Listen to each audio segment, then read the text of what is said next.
Hola, continuando con el curso de preparación para el examen EGEL Plus Nutri, esta es nuestra clase número 2 en la cual vamos a revisar del área de atención nutricia el tema precisamente proceso de atención nutricia que debemos de estudiar para poder resolver los casos clínicos que nos presentan en el examen. Específicamente en este video vamos a revisar lo que es el diagnóstico nutricional. Para poder entender nosotros por qué necesitamos revisar este tema, voy a presentar un caso clínico tipo el examen EGEL Plus Nutri, en el cual nos presentan a una paciente de 14 años que asiste a consulta de nutrición y durante la valoración la paciente reporta un consumo de 1000 mililitros de líquidos al día, es decir, un litro de agua y 700 calorías al día de consumo calórico en su dieta. Además, nos comentan que en sus datos antropométricos se tiene o se obtiene un IMC de 17.5, que nos da una desviación estándar menor a -1. Y además la paciente menciona haber presentado vómito en las últimas 4 semanas y teme saber sobre su peso corporal.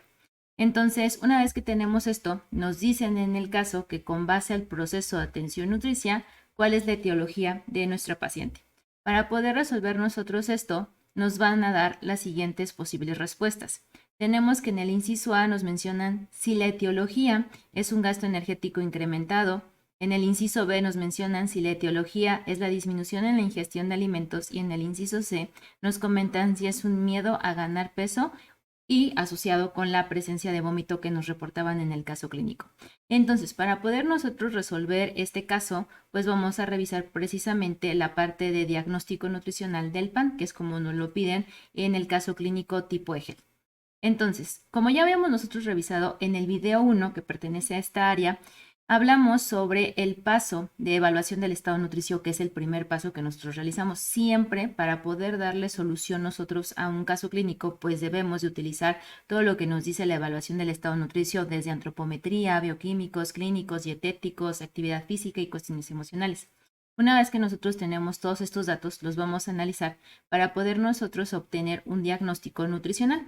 Y aquí es donde entra el poder nosotros decir cuál es el problema nutricio del paciente, sustentar ese problema nutricio para que así le podamos dar una solución, que sería el paso 3. En el paso 3, ya que nosotros encontramos uno o varios problemas nutricionales en el paciente, lo que vamos a hacer es realizar un plan de intervención que puede ser desde un plan de dieta, puede ser también cuestiones de lo que sería orientación, recomendaciones, educación, y ya con base a toda esta intervención que diseñemos, pues vamos a tratar de darle solución a los problemas de nuestro paciente para que finalmente también podamos nosotros encontrar cuáles van a ser nuestros datos de monitoreo y seguimiento. Recordemos que la idea es que si tú tienes al paciente en consulta, pues en las consultas subsecuentes tú vayas evaluando que realmente estás resolviendo ese problema nutricio que encontraste para así pues mejorar la salud de nuestros pacientes.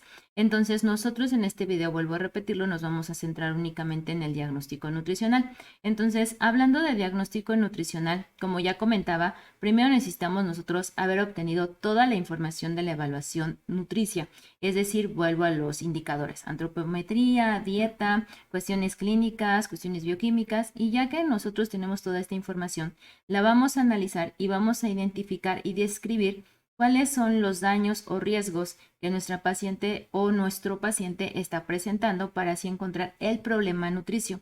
Una vez que nosotros identificamos ese problema nutricio, lo vamos a asociar con el origen. ¿Por qué es que el paciente está presentando ese consumo deficiente de hidratos de carbono? ¿O por qué ese paciente está teniendo un consumo excesivo de lípidos? ¿Cuál es el origen de que se esté dando esta situación? Y una vez que encontramos esa etiología, que es el origen, vamos a demostrar nosotros que realmente el paciente tiene ese problema. En la parte de demostrarlo se hace a través de signos y síntomas, es decir, con lo que los datos que nosotros obtuvimos en la evaluación del estado de nutrición vamos a poder identificar, ya sea de forma subjetiva u objetiva, cómo es que nuestro paciente realmente tiene esa situación. Vuelvo al tema. Decíamos que nuestro paciente, su problema es un consumo excesivo de lípidos. Ok. ¿Cómo es que lo voy a demostrar yo que realmente tiene un problema en los lípidos? Porque resulta que en su recordatorio de 24 horas me salió un porcentaje de adecuación del 180%, o sea, tiene 80% más de lo que debería de consumir de lípidos. Ahí está mi evidencia tangible. Entonces, con todo esto, nosotros formamos el enunciado PES, que es lo que nosotros entregamos de los problemas encontrados en los pacientes. Cabe resaltar aquí que en el proceso de atención nutricia para los diagnósticos nutricionales a nosotros nos dicen que los problemas PES pues no pueden ser clínicos, o sea, no puede decir que un problema nutricio de un paciente es diabetes. La diabetes se originó obviamente por un problema de mala alimentación, que puede ser el consumo excesivo de hidratos de carbono, pero eso es el problema nutricio. El problema médico es diabetes como tal, diabetes tipo 2 en este caso.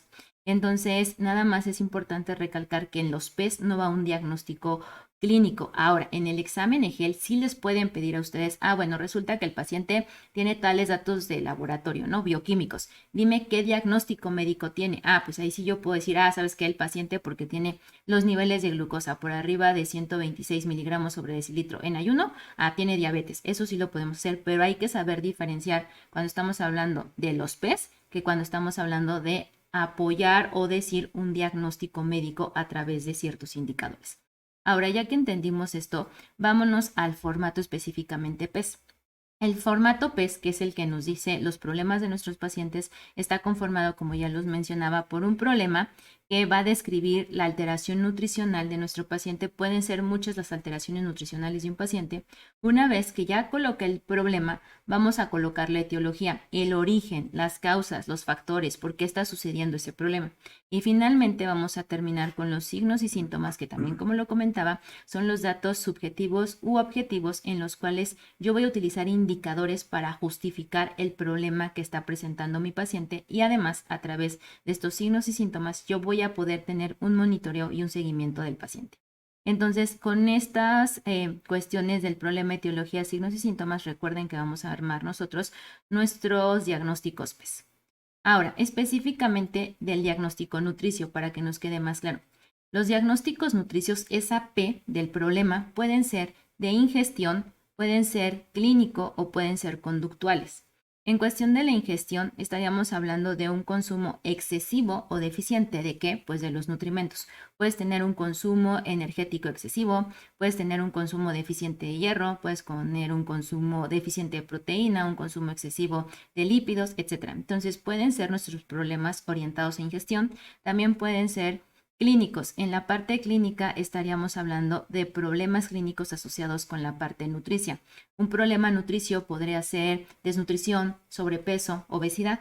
Y también ponemos diagnósticos que son conductuales ambientales, es decir, que el problema tiene que ver a lo mejor con un acceso limitado de los alimentos, con creencias erróneas sobre la enfermedad que tiene y lo que debe de consumir. Entonces, también pueden ser de tipo conductual. En la conductual también podría entrar el tema de actividad física, una inactividad física. Entonces, esos son los tipos de diagnósticos en la parte del problema que nosotros colocamos.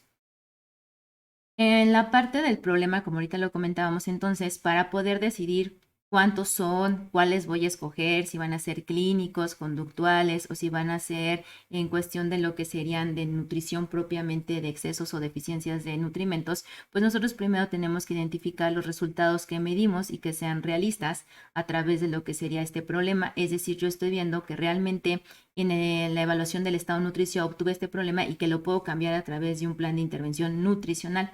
Una vez que ya me queda claro eso, que sí es 100% nutricio y que yo como profesional de la nutrición puedo hacer una intervención, entonces vamos a planear precisamente esa intervención y vamos a diseñar, como les comentaba, puede ser desde una dieta modificada en los nutrimentos hasta recomendaciones, consejos, podemos utilizar a lo mejor hasta metas SMART, podemos utilizar orientación y también tendríamos nosotros que hacer a través de este problema una descripción del trastorno del estado nutricio. Acuérdense que todo está centrado en lo que encontramos en la evaluación del estado nutricio.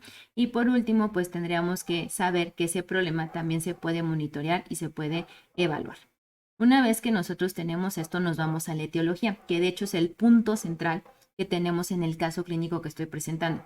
Entonces, la etiología nos indica de ese problema que nosotros encontramos, por qué se está dando, por qué se provoca, cuál es la razón de que exista el problema en ese paciente. Entonces tenemos que encontrar todos los elementos que contribuyen a la existencia y permanencia del problema. Pueden ser desde cuestiones fisiopatológicas, que a lo mejor el paciente, el problema nutricio está asociado con una maldigestión, está asociado a lo mejor con un problema de dolor, distensión abdominal, o a lo mejor tiene que ver con cuestiones psicosociales, en la parte de que está asociado con cuestiones emocionales del paciente, a lo mejor es situacional, que tiene que ver con los horarios de comida del paciente, el lugar donde trabaja el paciente, el tiempo del paciente, pueden ser culturales o ambientales, que a lo mejor el lugar donde la persona está pues no puede tener acceso a mejores alimentos, etcétera. Pueden ser muchos los factores etiológicos que originan el problema. Nosotros tenemos que encontrar de ese problema en específico cuál es el que está asociado con él. Entonces, realmente la etiología es la causa primaria o la raíz de todo el problema. Y un dato importante, cuando nosotros estamos redactando un problema PES, después del problema se coloca lo siguiente relacionado con, entonces, por ejemplo, consumo excesivo de hidratos de carbono, relacionado ¿con qué está relacionado? Con que el paciente selecciona alimentos con alto contenido de azúcares simples como refrescos, jugos, y lo vamos a evidenciar, que es nuestro siguiente dato. Entonces, la etiología se coloca en el diagnóstico con el relacionado con, ¿ok? Ese es como el dato principal. El siguiente, les comentaba, ya que lo relacionaste con un algo, que sería la etiología, lo vamos a evidenciar con signos y síntomas. En los signos y síntomas comentaba que pueden ser objetivos o subjetivos, y aquí lo que vamos a hacer es que él sea visible porque es el problema, o sea, que yo tenga datos que digan, sí, yo encontré en una evaluación del estado nutricio a través del peso, a través de una circunferencia de cintura, a través de un recordatorio de 24 horas el problema. Entonces, es la base para sustentar el problema y también son las bases para que yo como profesional de la nutrición más adelante pueda hacer monitoreo. Ejemplo, si yo estoy diciendo que el problema de mi paciente es un consumo excesivo de hidratos de carbono porque selecciona alimentos ricos en azúcares como bebidas que de refresco, jugos, y que lo estoy evidenciando por un recordatorio de 24 horas en el cual me reporta un consumo de porcentajes de adecuación de 200%, o sea, es muy elevado. ¿Qué voy a hacer yo de forma subsecuente? Pues yo voy a evidenciar esto a través de mis metas que voy a trabajar para el monitoreo. Entonces, en las próximas consultas voy a hacer un recordatorio de 24 horas y voy a ir evaluando si el plan que yo propuse realmente está haciendo que sus porcentajes de adecuación disminuyan. Y voy a estar a lo mejor pidiéndole al paciente un diario de alimentos o cuestiones de su dieta habitual para seguir monitoreándolo. Entonces, la evidencia le sirve a los profesionales de la nutrición para poder saber cómo vas a hacer el monitoreo de ese problema y ir viendo si realmente lo que tú propones como estrategia, si está mejorando el problema o lo está solucionando o definitivamente no está haciendo nada. Una vez que nosotros tenemos entonces el problema, la etiología, los signos y los síntomas, pues ya tendremos que hablar de las características generales. El problema, el PES como tal, en general, tiene que ser el diagnóstico muy sencillo, claro y conciso. O sea, tiene que ser algo que quede claro, que no esté rebuscado, que no enrede. No puedo tener tampoco dos problemas en un solo enunciado PES. Tiene que ser específico para el paciente o grupo. También se puede utilizar en la parte de nutrición poblacional o en la parte de programas de atención nutricia, porque a través de hacer evaluaciones del estado nutricio, pues tú encuentras la problemática o lo que está quejando a la población y le vas a dar una solución, pero de forma grupal o de forma comunitaria. También está relacionado con un único problema, lo que les decía, yo no puedo poner 3 problemas en un solo enunciado. Puedes hacer varios PES, eso sí, tú puedes decir, bueno, este paciente tiene 5 problemas y son los 5 problemas en los que me voy a centrar, o tiene 3 problemas y son 3 problemas en los que me voy a centrar. Se recomienda que en un paciente, no sé, a lo mejor encontramos 12 problemas, ¿no? Pero no voy a trabajar los 12 problemas en la primera consulta. Voy a trabajar los problemas que consideremos más relevantes y poco a poco vamos a ir avanzando para solucionar los demás problemas. Casi siempre se recomienda trabajar con 3 a 5 problemas que se hayan encontrado y así poco a poco ir avanzando con el paciente. La siguiente es que tiene que tener relación con una etiología. La etiología es la base. A través de la etiología vamos a hacer nosotros nuestro plan de intervención. Entonces nos tiene que quedar muy claro cuáles son las razones por que el paciente tiene ese problema. Y por último, tiene que estar basado en la evaluación. Este problema, estos diagnósticos salieron de la evaluación del estado nutricio que le realizamos a nuestro paciente. Entonces, ahora vamos a hablar sobre algunos ejemplos del diagnóstico PES. Aquí les presento la forma en cómo tendrían que estar redactados como tal. O sea, no ponemos así como que, la P es esto, la E de etiología es esto y la S de signos y síntomas es esta, ¿no? Simplemente es un párrafo continuo. Por ejemplo, aquí estamos hablando de una ingestión energética excesiva relacionada con una selección inadecuada de alimentos con alto contenido de densidad energética en cada tiempo de comida, evidenciado por un porcentaje de adecuación de 134.9, según lo referido por el paciente en el recordatorio 24 horas de pasos múltiples. Ahora sí, ¿qué encontramos justamente en este ejemplo de PES? Tenemos el problema. ¿Cuál es el problema de mi paciente? Que tiene una ingestión energética excesiva. Entonces, es un problema que tiene que ver con la alimentación, con la parte dietética. Muy bien. Ahora, ¿por qué se da este problema? ¿Cuál es la etiología? Pues porque está relacionado con que el paciente selecciona alimentos con una cantidad elevada de calorías y muy poco volumen. Y esto lo hacen todos los tiempos de comida, que es lo que está llevando a que tenga este exceso de calorías del día al día. Y los signos y los síntomas, ¿cómo lo estoy evidenciando? ¿Cómo lo sustento? Pues lo sustento de forma objetiva porque tenemos un recordatorio de 24 horas donde me da un valor cuantitativo del porcentaje de adecuación. Este paciente está comiendo 134.9, o sea, tiene 34.9% más de las calorías que debería de consumir. Entonces, así es como nosotros colocamos nuestros diagnósticos en formato PES. Otro ejemplo que les presento es el siguiente. Valores de laboratorio relacionados con la nutrición alterados. Diabetes tipo 2, daño renal y problema hepático. Esto está relacionado con un incorrecto consumo de alimentos y control de comorbilidades inadecuado, evidenciado por una química sanguínea alterada de glucosa en ayuno de 140.9 miligramos sobre decilitro, una urea de 57 miligramos sobre decilitro, una creatinina de 1.2 de 1.27 miligramos sobre decilitro, las cuestiones de las aminotransferasas de 42.3 y las fosfatasa alcalina de 326.2. Ok, ¿qué tenemos aquí? Tenemos entonces que el problema de nuestro paciente es que los valores de laboratorio, o sea, los valores bioquímicos están alterados y que estos valores pues están asociados con la nutrición. Es decir, que si yo hago una intervención nutricional, vamos a encontrar precisamente modificaciones en estos valores. Ya que tenemos cuáles son los valores alterados, que en este caso están centrados en diabetes, daño renal y hepático, tenemos nuestra etiología que es el origen del problema. ¿Por qué se está presentando esto? Pues porque resulta que nuestro paciente tiene un consumo incorrecto de los alimentos y que tampoco lleva un control de las comorbilidades. Es decir, ni come lo que necesita para las enfermedades, ni tampoco las controla desde una perspectiva nutricional. Y los signos y nuestros síntomas que nosotros tenemos en nuestro paciente, pues es que está evidenciado por la química, que es algo objetivo, en el cual me dan pues, los valores que están asociados precisamente con diabetes, daño renal y cuestiones hepáticas. Entonces, mi intervención va a estar orientada a controlar a través de la alimentación todas estas afectaciones y entonces mi monitoreo, que habitualmente en tema de bioquímicos se hace a los 3 meses, en 3 meses, pues yo estaría viendo nuevamente los exámenes bioquímicos y según los planes de intervención que yo haga, pues ver un resultado en los cambios de séricos o en estos indicadores séricos de nuestros pacientes. Entonces, así es como se hacen nuevamente los enunciados PES. Ahora sí, regresemos a nuestro caso clínico tipo EGEL. Tenemos a nuestra paciente de 14 años que va a la consulta nutricional y lo que habíamos comentado refiere un consumo de 1000 mililitros de líquidos, 1 litro de líquido, 700 calorías al día de consumo y en antropometría nos reportan un IMC de 17.5 con una desviación estándar menor a -1 y está presentando vómito en las últimas 4 semanas y teme saber su peso corporal. Con base al PAN, ¿cuál es la etiología? Para poder resolver esto, nosotros tenemos que hacer, vamos a decirlo así, de forma mental, pues toda la evaluación del estado nutricio, qué está bien y qué está mal. Entonces, desglosándolo de una forma más específica, tenemos aquí que al evaluar su estado de nutrición, primero la etapa de vida son 14 años. Estamos hablando de una paciente adolescente. Después de esto tenemos que en su dieta consume 1 litro de líquidos al día y consume 700 calorías. En el consumo de líquidos, las recomendaciones, lo sabemos, nos dicen que debemos de tener un consumo de 2 litros y medio de agua al día en forma general. Entonces, pues esta paciente no está cumpliendo primero con eso.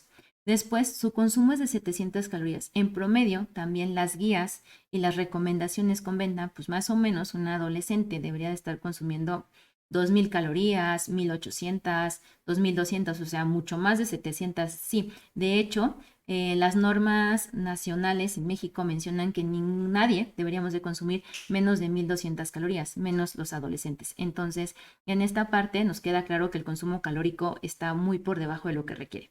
Ahora, si eso lo asociamos con los datos antropométricos, tenemos un IMC de 17.5, independientemente del IMC, porque los adolescentes no se cortan con lo que dice la OMS o con lo que dicen nuestras normas oficiales de adultos, se cortan a través de percentiles, puntajes zetas o desviaciones estándar. La desviación estándar es menor a -1. Eso nos indica automáticamente desnutrición. Y entonces eso se asocia a que en la cuestión clínica, cuando le hacen la historia clínica nutricional, la paciente reporta un vómito de 4 semanas y tener un miedo para saber su peso corporal. Entonces, ¿cuál es el origen de todo este problema? ¿Cuál es el problema nutricio? Que la paciente trae un problema asociado con desnutrición y que trae un problema de una ingestión energética que está obviamente deficiente. Pero ¿por qué se está dando esto? ¿Cuáles eran nuestras posibles respuestas? Era, inciso A, todo esto se está dando porque tiene un gasto energético incrementado. Inciso B, porque existe una disminución en la ingestión de alimentos. O inciso C, que sería miedo a ganar peso y presencia de vómito. Entonces, en cuestión de por qué se provoca el problema, nuestra respuesta correcta sería porque tiene un miedo a ganar peso y la presencia de vómito de nuestra paciente. Ese es el origen del problema. El origen del problema no es porque tenga un gasto energético incrementado. Ni en ningún momento se habla que la paciente realmente por algunas circunstancias tenga que consumir más calorías. Tampoco se habla sobre una disminución en la ingestión de alimentos. No nos están diciendo que ese sea el origen del problema. El origen del problema y lo que a mí me toca trabajar como nutriólogo es por qué la paciente tiene miedo a ganar peso y cómo ese miedo a ganar peso está originando que consuma tan pocas calorías y cómo esa presencia de vómito me puede estar asociada con la situación de la desnutrición y hasta con el consumo alterado que traen los líquidos. Entonces, así es como nosotros tenemos que manejar estos temas de estudio para darle solución de forma más aplicada en el caso del examen EGEL Plus Nutri. Entonces te invito a darle like a este video, a suscribirte a mi canal y cualquier duda o comentario, pues coméntamelo y yo te doy respuesta.